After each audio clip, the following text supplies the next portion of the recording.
বাংলাদেশ স্বাধীন ভূমি, আমি স্বাধীনতা যারা অর্জন করেছে, স্বাধীনতা যুদ্ধ যারা করেছে, আমি তাদেরকে এদিক দিয়ে সাবাস জানাই। স্বাধীন ভূমির কথা না বলি, স্বাধীন ভূমি, স্বাধীন মাতৃভূমি, স্বাধীন ভূখণ্ডের একটা স্বাদই আলাদা। আমি রাজার বাড়ি বেড়াইতে গেলাম, ওই বাড়িটা আমার জন্য স্বাধীন না, ওখানে পরাধীন, ওখানে বাথরুমটাও আমি চিনি না। এক গ্লাস পানির দরকার, তাও আমার চাইয়ে খাইতে হয়, ঠিক না?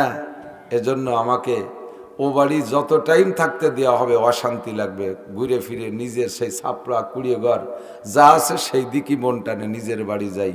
ও জায়গায় একটা স্বাধীনতাই আলাদা। তো দুই পাকিস্তান মিলে, এটাও পাকিস্তান ওটাও পাকিস্তান, বড় ভাইরা আমাদের উপর একটু প্রেশার বেশি দিয়েছে বিদায় তৎকালীন মুরব্বীরা এই স্বাধীনতা অর্জন করেছে লড়াপিটা কইরা। তবে স্বাধীনতার অনেক স্বাদ আমরা উপভোগ করতেছি। যেমন তন্মধ্যে একটা, যে কোনো জায়গায় ইচ্ছা করলে আমরা মাদ্রাসা করতে পারি, সরকারি কোনো বাধা। যে কোনো জায়গায় ইচ্ছা করলে আমাদের নিজস্ব জায়গায় আমরা মসজিদ বানাইতে পারি, যে কোনো মুহূর্তে আমরা মাহফিল করতে পারি। সরকারি কিছু বিধি নিষেধ, নির্বাচন ইত্যাদি থাকে, সেগুলো নিষেধের মধ্যে পড়ে না। ওটা আমাদেরও বিবেকে বলে যে হ্যাঁ এ সময় মাহফিল না হওয়াই উচিত। বাকি সবসময় আমাদের জন্য ফিল্ড খোলা আছে। বিশাল ময়দানে দাঁড়িয়ে ঈদের নামাজ পড়তে পারি, জানাজার নামাজ পড়তে পারি, টুপি দাড়ি পাগড়ি জুব্বা ফরজ অজিব সুন্নাত সব ইবাদতগুলো আমরা ওপেনে খোলামেলা করতে পারি কি পারি না? কোনো বাধা আছে নাকি আমাদের? এটা আমাদের স্বাধীনতার একটা অর্জন।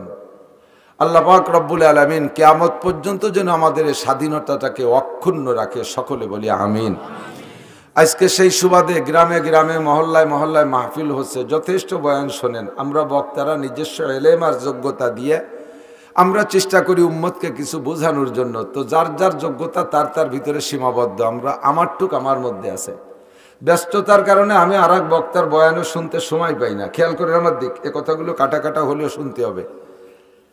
ব্যস্ততার কারণে আমি আর একজনের বয়ান শুনতে সময় পাই না। এই আগে আসছি, যতটুক মৌলানা আবদুল্লাহ সাহেবের বয়ান কানে উড়িয়ে উড়িয়ে গেছে, গল্প গুজবের ভিতর দিয়ে যতটুক শুনছি। বাকি আমি ছেড়ে দেওয়ার পর আর এক বক্তা বয়ান করবে আর আমি মাঠে বসে শুনবো, সেই ধৈর্য আমাদের কোনো বক্তার নাই।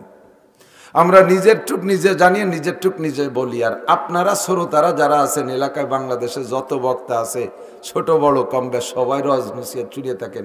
ইউটিউবে শোনেন, ফিল্ডে শোনেন, এক এক মাঠে 4-5 বক্তার ওয়াজ শোনেন। কাজে আমাদের চাইতে এক প্রকার আপনারাই ভালো জানেন, কম জানেন না। জাননেওয়ালা যথেষ্ট আলহামদুলিল্লাহ। তবে যে পর্যন্ত জানি এ পর্যন্ত যদি মানি আর আমল করি তাহলেই জিন্দেগি ধন্য, ঠিক না? জানারও দরকার আছে, তার চাইতে বেশি দরকার মানার। এবার মানতে হলে আবার জানতে হবে, মানতে হলে জানতে হবে। যে যেমন জাননেওয়ালা তার মর্যাদাও তেমন। আল্লাহর নবী বলেন ওয়াফাওকা কুল্লি, আল্লাহ পাক বলেন ওয়াফাওকা কুল্লি যী ইলমিন আলিম। সব জাননেওয়ালার উপর দিয়ে একজন বড় জাননেওয়ালা আছে। সৃষ্টি জগতে যত জাননেওয়ালা আছে ফেরেশতারা খুব জানে। হযরত জিবরিল আলাইহিস সালাতু ওয়াস সালাম 104খানা আসমানি কিতাবের আলেম। কন্যা সুবহানাল্লাহ। কোন ফেরেশতা জিবরাইলের চাইতে বড় আলেম না। আমার নবীও 104খানা আসমানি কিতাবের আলেম। এরকম বহুত বড় বড় আলেম যত সৃষ্টি জগতের ভিতরে আছে, সবার চাইতে সর্বোচ্চ বড় আলেম কে? ওয়াফাওকা কুল্লি যী ইলমিন আলিম। সব জাননেওয়ালার উপরে আমার আল্লাহই সবচেয়ে বড় জাননেওয়ালা। আল্লাহর পরে যত জাননেওয়ালা আছে, যত আলেম আছে, শিক্ষিত আছে, তার মধ্যে সর্বশ্রেষ্ঠ মুহাম্মদুর রাসূলুল্লাহ সাল্লাল্লাহু আলাইহি সাল্লাম। নবীদের মধ্যে সর্বপ্রথম নবী আদম আলাইহিস সালাতু ওয়াস সালাম। মানুষের মধ্যে সর্বপ্রথম মানুষকে একটু বলেন না কে? আমাদের পূর্বপুরুষের নাম কি? পূর্বপুরুষের নাম কি? আদম আলাইহিস। একেবারে সর্বপূর্বের মানুষটার নাম কি? আদম আলাইহিস সালাম। আর ডারউইনের পূর্বপুরুষের নাম কি? বান্দর লানাতুল্লাহি আলাল কাযিবিন। ডারউইনের পূর্বপুরুষ হলো বান্দর। সুবহানাল্লাহ না নাউজুবিল্লাহ। আল্লাহ হেফাজত করুক, বলেন আমিন। আদম আলাইহিস সালাতু ওয়াস সালামের চাইতে হাজার হাজার গুণ বেশি জাননেওয়ালা আমার নবী। সেই আদম আলাইহিস সালামকে বানাইয়া আল্লাহ তাআলা সমস্ত ফেরেশতাদেরকে তার কাছে হার মানায় দিয়েছে। জানা আছে না? সব ফেরেশতাদেরকে উপস্থিত কইরা দুনিয়ায় আদম থেকে নিয়ে, বরঞ্চ দুনিয়ার শুরু থেকে নিয়ে আদম পর্যন্ত এবং কিয়ামত পর্যন্ত যত যা কিছু সৃষ্টি হয়েছে, যত আবিষ্কার হবে, এই মোবাইল ক্যামেরা ট্যামেরা যা, এই সব কিছু আল্লাহ তাআলা আদম আলাইহিস সালামের সামনে প্লেস করছে। এবার আল্লাহ পাক বলেন আম্বিনি বিআসমাই হাউলা, আদম একটা একটা করে নাম বলো তো। শুরু করছে আদম আলাইহিস সালাতু ওয়াস সালাম, বড় থেকে বড়, ধীরে ধীরে নিচের দিকে আস্তে আস্তে আস্তে আস্তে যত সৃষ্টি আল্লাহ পাক করেছেন, যতগুলো সামনে ছিল একে একে সবগুলোর নাম বলে দিয়েছে। হাত্তাল কুসওয়াতে ওয়াল কুসিয়া ওয়াল ফুসওয়াতে ওয়াল ফুসিয়া, ছোট ছোট চামচ, চা চামচ, লবণ খাওয়া চামচ, এই ছোট চামচ বড় চামচ, ছোট পেয়ালা বড় পেয়ালা। হাত্তাল ফুসওয়াতে ওয়াল ফুসিয়া, মানুষের শরীরের পেটের ভিতরের থেকে বাই বের হয়, এই বাইরেও দুইটা শব্দ, একটা হলো জোরে ঠাস করে শব্দ এর কয় ফুসওয়া, আর একটা হলো আওয়াজ ছাড়া বের হয় তারে কয় ফুসিয়া। আদম আলাইহিস সালাম দুই প্রকারের বাইরেও নাম কয়ে দিয়েছে। একবার ফেরেশতাদের সামনে আদম আলাইহিস সালাম সবগুলোর নাম বলেছেন। এর আগে আদম কোনোদিন এগুলো দেখে নাই, কোনোদিন এর নাম জানে না, ওই সময় একটা একটা করে বলে দিলেন। ফেরেশতারা এগুলো আগে দেখে নাই, আজকে মাত্র দেখছে। আগে আদম আলাইহিস সালাম বলেছেন সবগুলো। এবার আদমের কাছ থেকে শোনার পরে ফেরেশতাদের তো মুখস্থ হয়ে গেছে, এবার তো তাদের বলা সহজ হয়েছে। এবার আল্লাহ ফেরেশতাদেরকে বলে আম্বিউনি বিআসমাই হাউলা, তোমরা সবাই মিলে এইগুলোর নাম কও। এবার আমার আদম তো একবার বলছে, তোমরা রিপ্লাই করো। আদম আলাইহিস সালামের কাছ থেকে শোনার পরও ফেরেশতারা হার মেনে গেছে, কয় সুবহানাকা লা ইলমা লানা ইল্লা মা আল্লামতানা ইন্নাকা আনতাল আলিমুল হাকীম। রব্বুল আলামিন, আমাদেরকে এগুলো তো শিখাও নাই, তা বলবো কি করে? আমরা অতটুক পারি যতটুক তুমি শিক্ষা দিয়েছো, এর বেশি পারবো না। এতগুলোর নাম আমরা কোনোদিন পড়ি নেই, মুখস্থ করে নিয়ে আজকে করতে পারবো না। সে জায়গা ফেরেশতারা হার মেনে গেছে আদম আলাইহিস সালামের কাছে। আদম আলাইহিস সালাতু ওয়াস সালাম ফেরেশতা, সব ফেরেশতার চাইতে বড় আলেম। তারপরে আবার আস্তে আস্তে সমস্ত 2.5-3 লক্ষ নবীর ভিতরে যে এলেম, তার চাইতেও বেশি এলেম আল্লাহ পাক এক আমার আপনার নবীকে দান করেছিলেন। আল্লাহ পাক রব্বুল আলামিন বলেন, ইয়ারফাইল্লাহুল্লাযীনা আমানু মিনকুম ওয়াল্লাযীনা উতুল ইলমা দারাজাত। হে দুনিয়ার মানুষ, জেনে নাও আমার কাছে সম্মানের দিক দিয়ে সবচাইতে বেশি কে?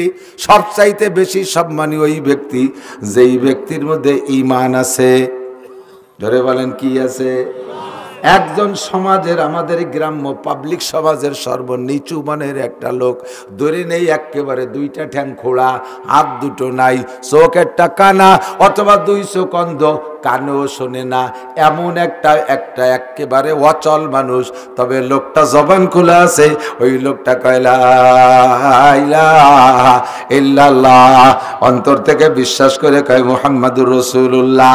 লোকটার 2টা পা নাই, 2টা হাত নাই, চক্ষু 2টা অন্ধ, কান 2টা বয়রা, এর চাইতে অচল আর নিম্নমানের মানুষ হতে পারে?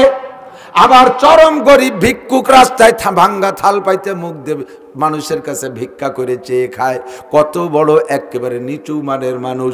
এই লোকটা যদি ইমানদার হয়, 2টা দাড়িপাল্লার একটা পাল্লায় এই লোকটারে বসাই দেওয়া হবে, আর একটা পাল্লায় জাপানের প্রেসিডেন্ট, আরে সিঙ্গাপুরের প্রেসিডেন্ট, বার্মার প্রেসিডেন্ট, রাশিয়ার প্রেসিডেন্ট, চায়নার প্রেসিডেন্ট, নরেন্দ্র বাবু, জো বাইডেন, নেতানিয়াহু, পশ্চিমে যত কাফের আছে, সারা দুনিয়ার সমস্ত কাফের রাজা বাদশা ইহুদ নাসারা, যত ডাক্তার ইঞ্জিনিয়ার বিজ্ঞানী আছে বেঈমান কাফের, সবগুলোকে যদি আর এক পাল্লায় উঠাই দেওয়া হয় আল্লাহর কাছে বলেন তো কার পাল্লা ভারী?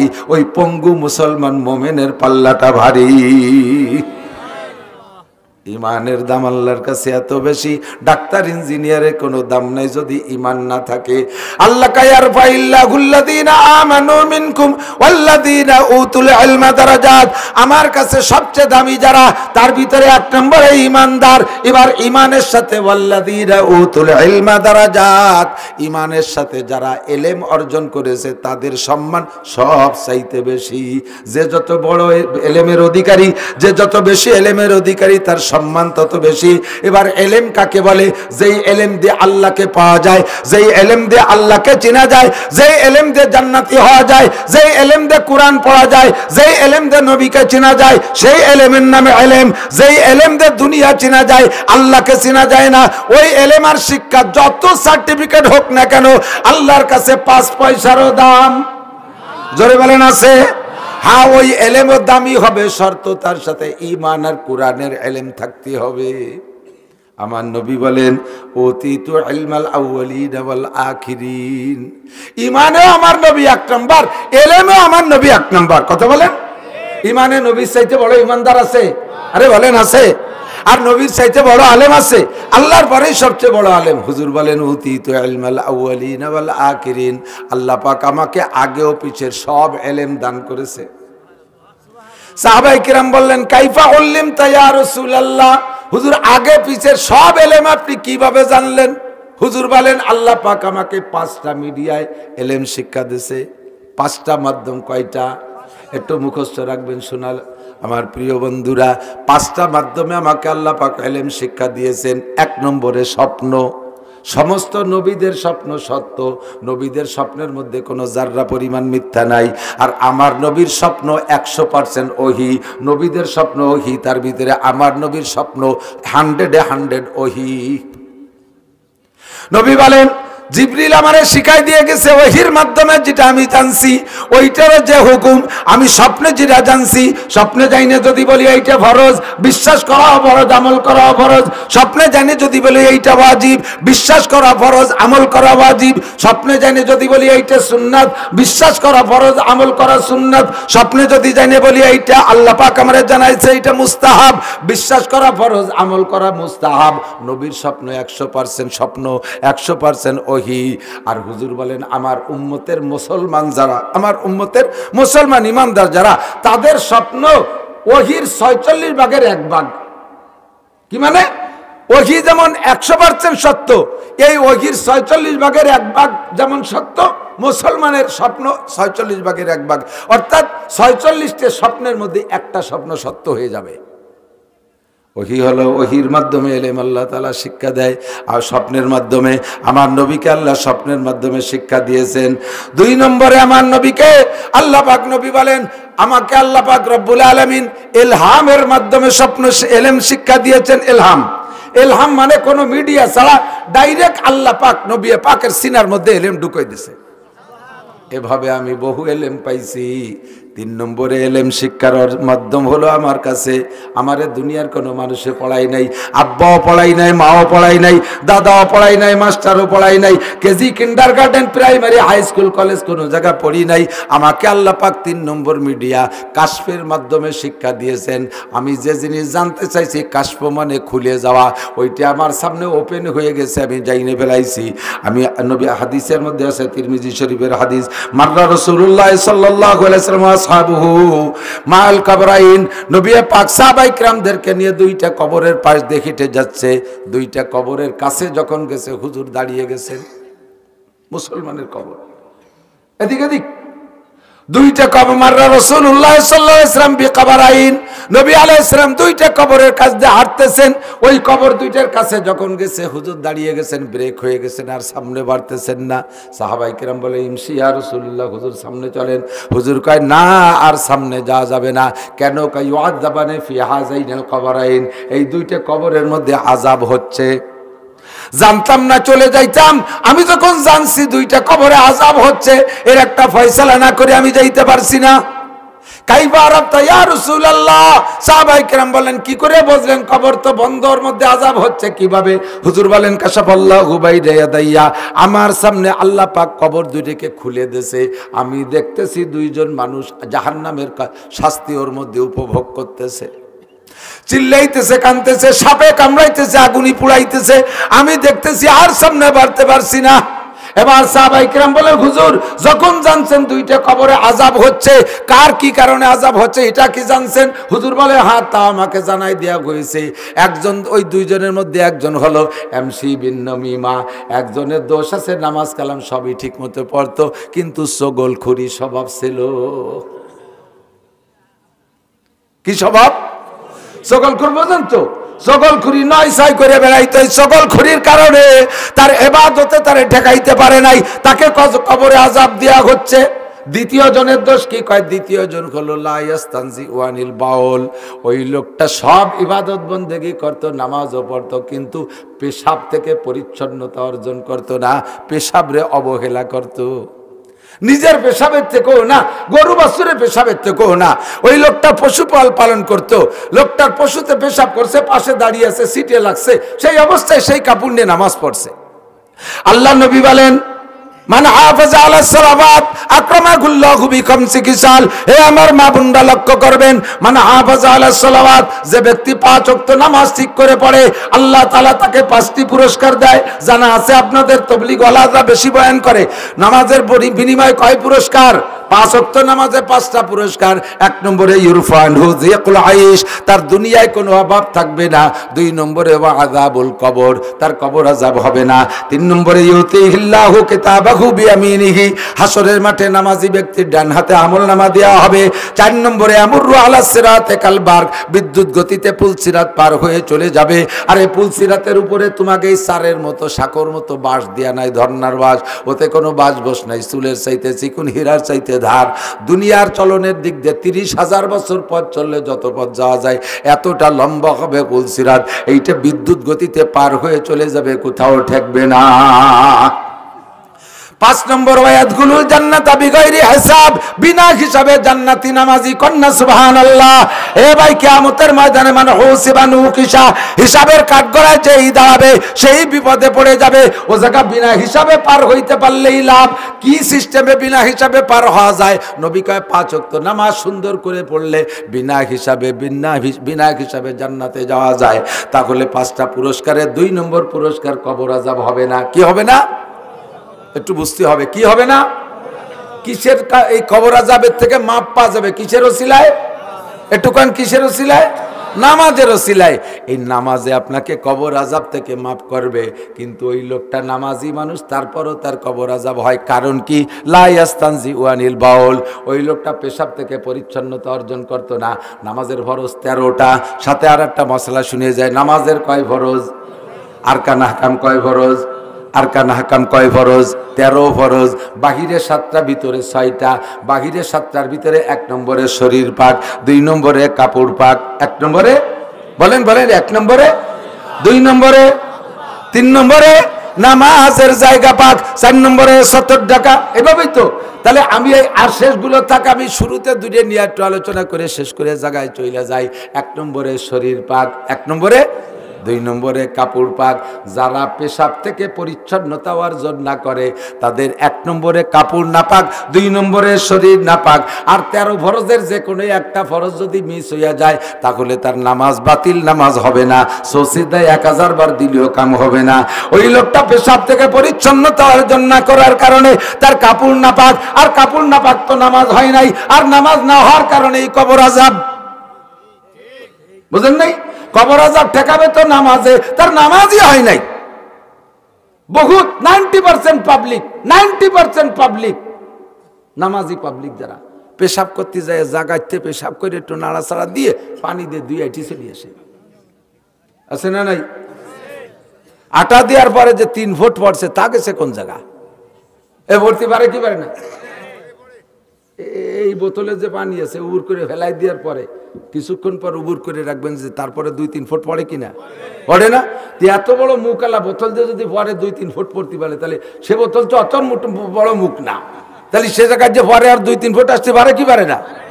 তো সে জায়গা ঢিলা ধরবে না। আমার এক শ্রেণীর ভাই আইছে, উনরা আহলে হাদিস দাবি করে, কয় যে হাদিসে বুখারী শরীফে কোনো জায়গা কুলুক ব্যবহার করার কথা পেশাবে আসে নাই। এমন ভাবে চাইছিয়ে চুলিয়ে সাফ করিয়ে কয়, তাতে মনে হয় যেন কুলুক ব্যবহার করলে গুনাই হবে। আরে কুলুকের কথা আসে নাই, কিন্তু পবিত্র অবস্থায় নামাজ পড়তে হবে, এটা আসছে কিনা? অপবিত্র অবস্থায় নামাজ পড়া যাবে, কাপড় পাক লাগবে, শরীর পাক লাগবে। শরীর একরকম না, কথা বলেন। ছোটবেলায় যখন শরীর স্বাস্থ্য ভালো থাকে, পেশাব করলে কলকল করে পেশাব করে মুহূর্তের মধ্যে সাফ হয়ে যায়, ওকে আটা দিলে একটুও পড়ে না। মানুষ যখন যত বড় হয় তখন তার ভিতরে কলকাবজা এলোমেলো হতে থাকে, তখন তার পেশাবের সমস্যা, ডায়াবেটিস হয়, ঘন পেশাব হয়। পেশাব করে উঠার সাথে সাথে আবার তলপেটে কামড় দেয়, দেয় কি দেয় না? বুড়োরা তখন নাকি ঠিক না? বাঙালিকে শরীর আর সৌদি আরবে লাগে শরীর এক না। ও দেশে লাগে মশলা একরকম, আমাদের দেশের মশলা আর একরকম। ওরা খায় শুকনো শুকনো। ওরা কি খায়? শুকনো খাবার বেশি খায়, পায়খানা করে ঘোড়ার মতো কড়ি করি, কোনো জায়গা মাহায় না। কাজেই একটু 3টে কুলুক দিয়ে মুছে দিয়ে আসলি চলে। সাথে হুজুর এক বদনা পানি নিতেন, পানি দিয়ে ধুয়ে আসলে আরো ভালো হয়, ঠিক না? পানি দিয়ে ধুইলে আরো সুন্দর হয়। অথচ নবী আলাইহিস সালাম জীবনেও কোনোদিন বাথরুমে এক বদনার বেশি পানি ব্যবহার করে নাই, এক বদনার বেশি পানি ব্যবহার করে নাই। এখন যদি কও যে হাদিসের ভিতরে দেখছি নবী 3 ঢিলা আর এক বদনা পানির বেশি ব্যবহার করে নাই, এর চাইতে বেশি ব্যবহার করা বেদাত, তাহলে আসো তুমি এবার দাঁত লাগাই আসো, একটু বুঝাই দিয়ে যাও। বাঙালিরা খায় খেসড়ি মেসড়ি, ডাল চাল, আটার যাও, কুড়োর দাপড়া, পেঁয়াজি, বেগুনি, সিঙ্গাড়া, পুরি, এ খাইয়া সাথে সাথে পেটের মধ্যে মেঘের মতো গুড়ুম গুড়ুম করে ডাক শুরু করে আটাগি ব্যাগ, ঠিক না? পায়খানায় যাওয়ার আগে 2 রান বাইয়ে লুঙ্গি দুটি ভিজে নষ্ট হয়ে গেছে। এই লোক যদি 3 কুলুক আর 1 বদনা পানি নিয়ে সাবতি যায় তাহলে হবে? ওর তো দমকল মারিয়ে দিলেও সাপ হয় না। এ জায়গা তুমি কি বলবা? 3 কুলুক আর 1 বদনা বলবা না, এবার বলবা পবিত্র হয়ে যাইতে হবে। তাতে যদি তারে নদীর মধ্যে সুবতি হয় তবুও সুবতি হবে, ঠিক না? তাহলে তুমি এবার জায়গায় চলে আসছো, 3 কুলুক আর 1 বদনা এটাই জরুরি না, এটার মধ্যে সীমাবদ্ধতা না, সীমাবদ্ধতা হলো পবিত্রতা অর্জনের মধ্যে। কাজেই পেশাবে যাদের টপকানোর সম্ভাবনা থাকে তারা পেশাব থেকে পবিত্রতা অর্জন করতে ঢিলা ব্যবহার করা, যদিও নবী বলেছেন সুন্নত, তবে এটা ফরজের মাথা খায়। এমন একটা সুন্নত যার উপরে ফরজ নির্ভর করে, কথা বলেন ঠিক না? আমরা পুরুষরা পেশাবে ঢিলা ব্যবহার করব, মহিলাদের পেশাবে ঢিলা নাই, মহিলাদের পেশাবে ঢিলা নাই। তবে মহিলাদের বাথরুমে পায়খানায় ঢিলা ব্যবহার করা পুরুষের ঢিলা ব্যবহার করার চাইতে জরুরি। তাদের হাতের রান্না বান্না, তাদের হাতের মই মশলা আমাদের খাওয়া লাগে। মহিলা যদি নাপাক অবস্থায় মই মশলা তৈরি করে দেয়, তাহলে আস্তে আস্তে আস্তে আস্তে ওই বাড়ির পুরুষ যারা আছে, সালাম আলাইকুম, এর সময় তো বয়ান করি ভাই, এর সময় তো বয়ান করি স্টেজে। আল্লাহ, পুরুষের চাইতে নারীদের বাথরুমে ঢিলা ব্যবহার করা বেশি জরুরি। কতক্ষণ তাড়াহুড়া করে সারি আইছে, হাতটা পরিষ্কার করতে সময় পাই নাই, ওই অবস্থায় মশলা বাইটে বুটে আপনারে খাওয়াই দিয়েছে। এক ওক্তে অনেকখানি খাওয়াই নেই, অল্প একটু, এই একটু একটু রে কইরে খাওয়াতে খাওয়াতে 365 দিন গুছাইলে এক ওক্তের পায়খানার চাইতে পারি, এটা কম হবে না? সেদিন একটা হিন্দু মায়েরা পোস্ট করেছে, আমি নিজে চোখে দেখেছি। হিন্দু মায়েরা এদিক একজন হিন্দু মায়েরা পোস্ট করেছে, আমি 1 বছরে মুসলমানদেরকে 20 কেজি গোমূত্র পান করাইতে সক্ষম হয়েছি। 1 বছরে আমি 20 কেজি গরুর পেশাব মুসলমানদেরকে খাওয়াইতে সক্ষম হয়েছি। কিসের কিভাবে কয়? রসমালাই, রসগোল্লা, সন্দেশ আর চমচমের ভিতরে দিয়ে একটু একটু করে দিয়ে দিয়ে খাওয়াইতে খাওয়াইতে 1 বছরে 20 কেজি গরুর সেনা খাওয়াইছি। ও মুসলমান, ওরাই কৌশল করে আমাদের পেটের মধ্যে নাপাক ঢুকাই দেয়। আস্তে আস্তে খাইতে খাইতে ইমান দুর্বল হয়ে যায়। যেই বাড়ির মহিলারা পবিত্র অর্জন বেশি ভালো করে না করে, এইভাবে নাপাক আপনাদেরকে খাওয়ায়, ধীরে ধীরে ওই বাড়ির মানুষের ইমান দুর্বল হয়ে যায়। নামাজ ভালো লাগে না, রোজা ভালো লাগে না, ফরজ ভালো লাগে না, ওয়াজিব ভালো লাগে না, সুন্নাত ভালো লাগে না, তিলাওয়াত ভালো লাগে না, মসজিদ ভালো লাগে না, মাদ্রাসা ভালো লাগে না, আলেম ওলামা ভালো লাগে না, পীর মাশায়েখ ভালো লাগে না, তাবলীগ সরমুনাই ভালো লাগে না, এক কথায় দিন ভালো লাগে না। আস্তে আস্তে দিন থেকে বিমুখ হইতে থাকে। এর গুড়ার কারণ হলো ওই বাড়ির মহিলাদের হাতের মাধ্যমে বাড়িওয়ালা সবাইকে নাপাক খাওয়াইছে। ওই লোকটা পেশাব থেকে পরিচ্ছন্নতা অর্জন করতো না। ফাঁকে একটু বলে যাই, আপনারা গৃহপালিত পশু গরু লালন পালন করেন, গরুর পেশাবে 2 শ্রেণীর গরু, 2 রকম পেশাব।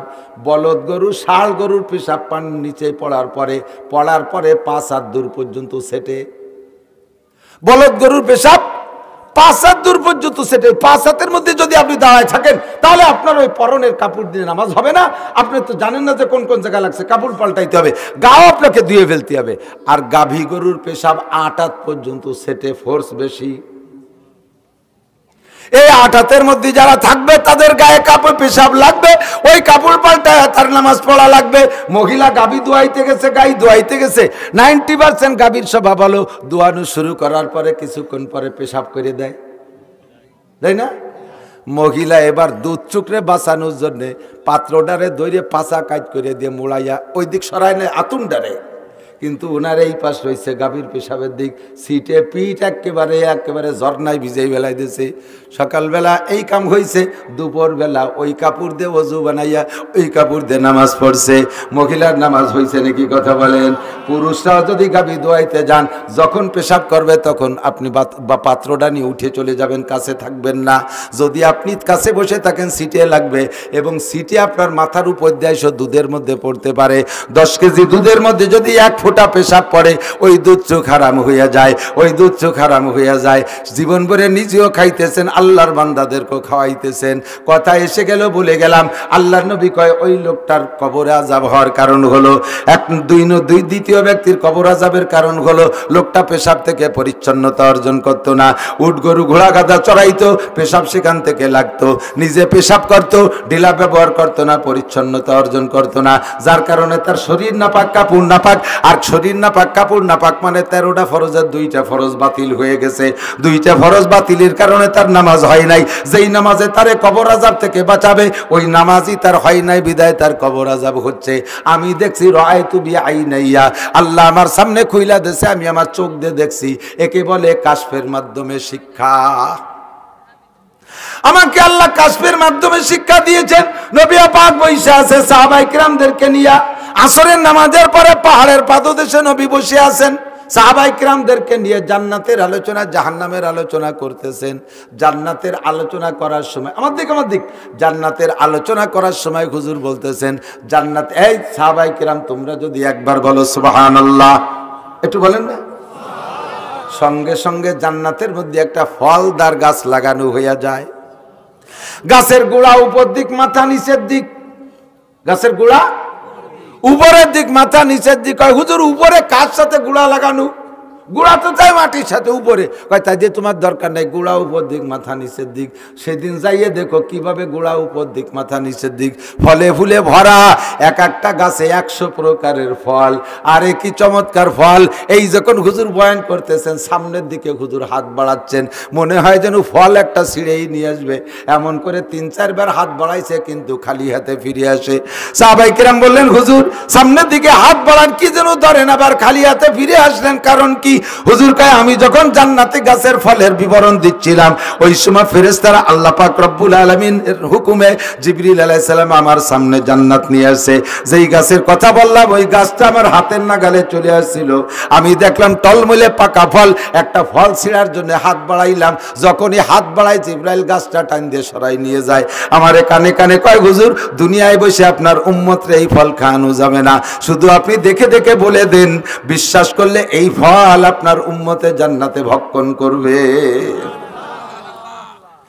আমার নবী জান্নাত দেখে দেখে বয়ান করছেন, একে বলা হয় কাশফের ইলম। ইতিমধ্যে আল্লাহু আকবার একটা বিকট শব্দ আছে মাটির নিচ থেকে, যেই শব্দটা দুনিয়ায় কোনোদিন কেউ শোনে নাই। শব্দের ভিতরে পার্থক্য, প্রত্যেক শব্দের ভিতরে আলাদা আলাদা শব্দ হয়। যদি কাঁসার বাটি, কাঁসার বেল হয়, মুগুর দিয়ে বাড়ি দিলে একরকম শব্দ হয়। লোহার বেল হইলে দেখবেন স্কুলে মাদ্রাসায় বেল পিটায়, লোহার বেলে পিটেন দিলে আলাদা রকম শব্দ হয়। 2টে টিনে বাড়ি লাগলে একরকম শব্দ, 2টে কাঠে বাড়ি লাগলে আর এক রকম শব্দ। প্রত্যেক শব্দ ভিন্ন রকম। 2টে হাতে থাপ্পড় মারলে আর এক রকম শব্দ, মানুষের গায়ে থাপ্পড় মারলে আর এক রকম শব্দ। কিন্তু আজকের এই শব্দটা দুনিয়ার কোনো শব্দের সাথে মেলে না। একটা অপরিচিত শব্দ মাটির নিচ থেকে উঠে আসলো, সারা দুনিয়ার মানুষের কানে পৌঁছে গিয়েছিল। শব্দটা শুনে সব মানুষ আতঙ্কিত, কারণ আদম আলাইহিস সালাম থেকে নিয়ে সমস্ত মানুষের জানা আছে কিয়ামত হবে, আর সিঙ্গার ফুক আসবে মাটির নিচ থেকে। এই শব্দটা মাটির নিচ থেকে আসা শুই না, মানুষে কিয়ামতের সিগন্যাল মনে করে ভয়ে আতঙ্কিত। মদিনায় যারা ছিল দৌড়ে চলে আসছে নবী পাকের কাছে, সামনে যারা ছিল তারা শব্দ শুনে চক্ষু বন্ধ হয়ে গেছে। নবী পাক বললেন, কি ব্যাপার তোমাদের চোখ বন্ধ কেন? হুজুর আমার সামিতা এই হাজি সাউদ, হুজুর এই শব্দটা কি আপনি শোনেন নাই? হুজুরকে আমি শুনেছি, তোমরা কি শুনেছো? কয় হ্যাঁ, পুরো মদিনাবাসী শুনেছে। সাহাবায়ে কেরাম বলেন, আইয়ু সাউতিন হাজিহি, হুজুর মাটির নিচ থেকে এই শব্দটা কিসের শব্দ আসলো? হুজুর বললেন, আল্লাহ পাক রব্বুল আলামিন আল্লাহ পাক যেদিন জাহান্নাম তৈরি করেছেন, কমপ্লিট করেছেন জাহান্নাম, সেই দিন জাহান্নামের উপর থেকে একটা পাথর ছেড়ে দিছে। জাহান্নাম কমপ্লিট করছে আজ থেকে 10,000 20,000 50,000 বছর আগে নয়, লক্ষ লক্ষ বছর আগে আল্লাহ জাহান্নাম কমপ্লিট করেছে। আমার প্রাণ প্রিয় যুবক পর্দার আড়ালের মা বোনরা একটু লক্ষ্য করো, শোনা আমার প্রাণ প্রিয় বন্ধুরা একটু খেয়াল করো, এই পাথরটা উপর থেকে ছেড়ে দিয়েছে আল্লাহ পাক জাহান্নাম কমপ্লিট কইরা তার গভীরতা আন্দাজ করার জন্য। আল্লাহ তো জানে ফেরেশতাদেরকে বোঝানোর জন্য জাহান্নাম আমি কত গভীর বানাইলাম। ওই পাথরটা আল্লাহ পাক জাহান্নাম কমপ্লিট করে ছেড়ে দিয়েছে। পড়তে পড়তে পড়তে পড়তে পাথরটা আজকে যাইয়া জাহান্নামের তলদেশে পড়ছে, আর সেখান থেকে শব্দটা উঠে আসছে। এই ছোটরা কথা বলো না, জাহান্নামের তলদেশে পাথরটা গিয়ে আজকে পড়ছে, শব্দ উঠে আসছে। সাহাবায়ে কেরাম বলেন, হুজুর পাথরটার গায়ে ওজন কেমন, পাথরটা কতটুক? হুজুর বললেন, পাথরটারে যদি জমিনের উপরে রাখা হইতো, আর বর্তমান পৃথিবীতে যত মানব দানব যা আছে সবাই মিলে যদি চেষ্টা করে পাথরটাকে জাগানোর, তাহলে মাটি থেকে সর্বোচ্চ 1 আঙ্গুল পরিমাণ উঁচু করতে পারবে, এর চাইতে বেশি পারবে না। এত বড় পাথর আল্লাহ পাক জাহান্নামের উপর থেকে ছেড়ে দিয়েছে। ওই পাথরটা এই লক্ষ লক্ষ বছর পরে আজকে যে নিচে গেল, তাহলে বুঝে দেখো জাহান্নাম কত গভীর। হুজুর আপনি কিভাবে বুঝলেন? তাই কাশাফাল্লাহু বাইনা ইয়াদাইয়া, আল্লাহ পাক আমার সামনে খুলে দিয়েছে, আমি তাই দেখেছি। এই দেখার মাধ্যমে আমি ইলম অর্জন করেছি। এসে গেলে একটু বলে যাই, কষ্ট হচ্ছে আপনাদের? এবার সাহাবায়ে কেরাম বলে, হুজুর জাহান্নামের মাঝেও লোক থাকবে, উপরেও লোক থাকবে, আরো নিচেই থাকবে, আরো নিচেই থাকবে, এত গভীরে কারা থাকবে, এত গভীরে কারা থাকবে? হুজুর বললেন, ইন্নাল মুনাফিকিনা ফিদ দারকিল আসফালি মিনান নার, জাহান্নামের ওই সবচাইতে তলদেশে যারা থাকবে তারা হলো আমার উম্মতের মুনাফিক উম্মত। আল্লাহর যুবক আমার দিক থেকে নাড়াচাড়া করিস না, যারা মুনাফিক তারা থাকবে সবচাইতে নিচে। সাহাবায়ে কিরাম এবার পাগলের মতো কাঁদতেছে, গো আল্লাহর নবী, উপরে উপরে যারা থাকবে তাদের কান্নাকাটি দেখা নবী রাসূলরা সুপারিশ করবে, ওলামায়ে কিরাম সুপারিশ করবে, শহীদরা সুপারিশ করে তাদেরকে জান্নাতে নেবে। যেই মানুষগুলো জাহান্নামের এই তলদেশে পড়ে আছে, এই মানুষগুলো কাহারও নজরে পড়বে না, কাহারও নজরে পড়বে না, ওরা ওখানে পড়িয়াই থাকবে। আমার দিক তাকান, আপনারা জেল হাজত খাটছেন নাকি? এরকম মানুষ আছেন নাকি আমি জানি না। 2 মাস 3 মাস 6 মাস 1 বছর 2 বছর জেল খাটা মানুষ আছেন না? জেল খাটা মানুষ আছেন। আপনারা খাইটি টেটি তো বার হয়ে আসছেন, আপনারা খাইটে বার হয়ে আসছেন। যারা জেলে গেছেন তারা আমার একটু সহযোগিতা করেন কথায়। জেলখানায় কিছু কিছু কয়েদি এমন থাইকা যায় যাদের পক্ষে কোনো উকিল নাই, যাদের পক্ষে উকিল নাই, তাদের এই দাবি দরখাস্ত মুভ করার মতো কেউ নাই। ওই চট্টগ্রাম ধরা পড়ছে, ওখান থেকে চালান হইতে হইতে গোপালগঞ্জ জেলখানায় আসছে। যুবক বয়সে ধরা খাইছে, বুড়ো হয়ে গেল জেলখানায়, এখনো বেরোনোর কোনো ব্যবস্থা নাই, ওদের কোনো উকিল নাই, ওদের কোনো তদবির করার মানুষ নাই। এরকম কয়েদি জেলখানায় আছে না নাই? ওরা জেলখানায় আমারণ কারাদণ্ড, ওখানেই মরবে, তাদের পক্ষ থেকে জেল কর্তৃপক্ষ তাকে দাফন কাফন করবে, এরকম কয়েদি অবশ্যই আছে। এদের আপন বলতে কেউ নাই, সুপারিশ করার কেউ নাই। সাহাবায়ে কিরাম বলেন, ওগো নবী, যারা উপরে উপরে ভাসমান থাকবে, উলামায়ে কিরামের সাথে মুহাব্বতের খাতিরে সুপারিশ পাইয়া বের হয়ে যাবে, নবী রাসূলদের সাথে সম্পর্ক থাকার কারণে তাদের সুপারিশে বের হয়ে যাবে। বংশের শহীদ থাকলে তারা সুপারিশ করে বের করে নেবে। আর এই তলদেশে হাজার হাজার কোটি কোটি মাইল নিচে যে মানুষগুলো পড়ে থাকবে মুনাফিক, ওগো আল্লাহর নবী, তাদের তো সুপারিশ করার কেউ থাকবে না। ও আল্লাহর নবী, এই মুনাফিক কারা একটু পরিচয় বলেন। আমি কি মুনাফিক হয়ে গেলাম নাকি? আমি একটু নিজেকে নিজে মেপে দেখি। হুজুর বলেন, আয়াতুল মুনাফিকে সালাসা, মুনাফিকের আলামত 3টা। একটু মস্ক করেন, কয়টা? আমি একটু বলাই এজন্য যাতে কিয়ামতে অস্বীকার করতে না পারেন যে আমি কোনোদিন শুনি নাই। আপনি মুখ দিয়ে বলার সাথে সাথে আপনার আমলনামায় লেখা হয়ে যাবে, আর আমলনামায় যখন পাওয়া যাবে তখন আমার পর অভিযোগ করতে পারবেন না। নাসির সাহেব আমাদের এলাকার মানুষ, তার কথা শীতের রাত্রেও শুনতাম। এত রাত বসে রয়েছে, আল্লাহ যদি উনি মুনাফিকের আলামতগুলো বলে দিত, জীবনে আমি কোনোদিন মুনাফিকি করতাম না। আমি কত ভালো তোমার তো জানা আছে। এই জন্য আমি মস্ক করাই দিলাম যাতে আপনি আমার নামে মামলা দিতে না পারেন। মুনাফিকের আলামত 3টা। জোর হলো না? কয়টা? আরো জোরে। 1 নম্বরে ইজা হাদ্দাসা কাযাবা, মুনাফেক কথায় কথায় মিথ্যে কথা কয়। যারা মিথ্যাবাদী তারা মুনাফেক, যারা মিথ্যাবাদী তারা মুনাফেক, মিথ্যে কথা বলে যে সে মুনাফেক। 2 নম্বরে ওয়াইজা ওয়াদা আখলাফা, ওয়াদা করলে অনার্থক খিলাফ করে, চেষ্টা করা ছাড়া ওয়াদা খিলাফ করে। দোকানেতে বাকি মাল নিয়ে আসে, কয় শুক্রবারে বাজারে এসে দেব। আরে তৌফিক থাকতে ওই দোকানের সামনে যায় না, অন্য অন্য দোকান দিয়ে কিনে কেটে পলাই চলে আসে। পকেটে পয়সা থাকতেও দেয় না। আছে না এক শ্রেণী এরকম গাগি চেঁচা, টাকা কর্জ করে, টাকা আছে তারপরে দিবানি। তার কি শুক্রবার কি সরিয়ে যাচ্ছে নাকি? শুক্রবারের অভাব নাকি? আল্লাহর রহমতে বছরে 52টা শুক্রবার।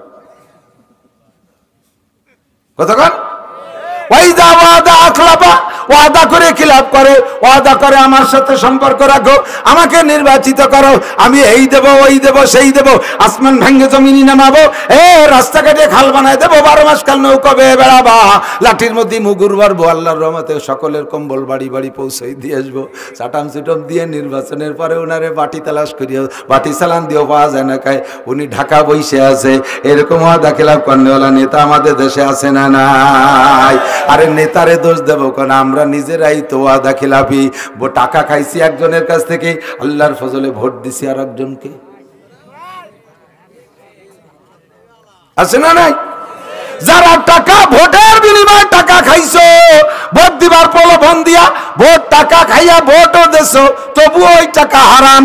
ভোটের বিনিময়ে টাকা হারাম। শুয়োরের পায়খানা খাওয়া যেমন হারাম, নিজে পায়খানা করে খাওয়া যেমন হারাম, আরে শুকরের গোশত খাওয়া যেমন হারাম, সুদের চাইতে ঘুষের চাইতে বেশি হারাম। পয়সার বিনিময়ে ভোট দেওয়া, আবার পয়সা খাইছো, আবার ওয়াদা খিলাফ করছো, ভোটও দেও নাই, আরো 2 নম্বরই 9 নম্বরই 6 নম্বরই বেশি করছো। এইরকম আল্লাহওয়ালা মুনাফেক আছে না নাই? আবার আল্লাহওয়ালা সাপ্তাহিক জিকিরি উনি জোরে জোরে জিকির করে, পয়সা দেখলে উস থাকে না। ওয়াইজা ওয়াদা আখলাফা, ওয়াদা করে খিলাফ করছে মুনাফেক। জায়গা কোন জায়গা মনে আছে? সোনারগাঁও হোটেলে, ওই সেই নিচে পাড়া, একেবারে ফি কারি জাহান্নাম, ইন্নাল মুনাফিকিনা ফি দারকিল আসফালি মিনান নার। জাহান্নামের সর্বনিম্ন ওই পাথরটা কোন জায়গা গেছে? জীবনে কোনোদিন কোনো উকিলের সামনে পড়বা না, কোন নবী রাসূলের চোখের সামনে পড়বা না যে সুপারিশ করে তোমার উঠাবে, থাকবা তুমি চির জাহান্নামী হয়ে তলে পড়লা মুনাফিক। 1 নম্বরে মিথ্যা কথা বলে, 2 নম্বরে ওয়াদা করে খিলাফ করে, 3 নম্বরে ওয়াইজা তুমি না খান, আমানত রাখলে খেয়ানত করে।